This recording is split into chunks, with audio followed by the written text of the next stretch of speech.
একটি পরিষ্কার ও স্বাভাবিক জায়গায় সালাত আদায় করুন। বিশৃঙ্খল কোনো কক্ষে সালাত আদায় করা, দৃষ্টি আকর্ষণকারী মাদুর অথবা প্যাটার্নযুক্ত কোনো কিছুতে সালাত আদায় করলে আপনি মনোযোগচ্যুত হবেন, কারণ এসব কিছুর জন্য আপনি অপ্রাসঙ্গিক বিষয় নিয়ে চিন্তা করতে থাকবেন।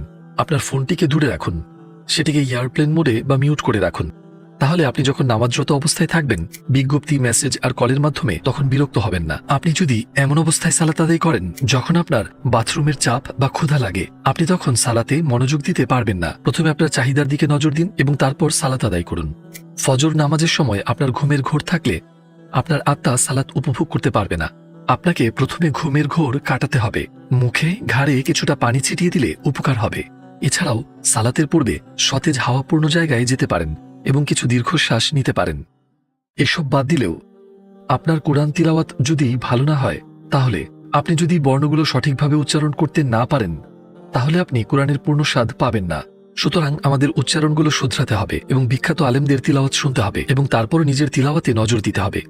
অবশ্যই আমি আপনাকে কাবার ইমাম হতে বলছি না, কিন্তু আমরা যদি নিজেদের তিলাওয়াত ও তাজবিদ উন্নত করতে পারি, আমরা যদি সে বিষয়ে জ্ঞান লাভ করি, তাহলে আমরা সালাত থেকে অনেক বেশি শান্তি ও সন্তুষ্টি লাভ করব।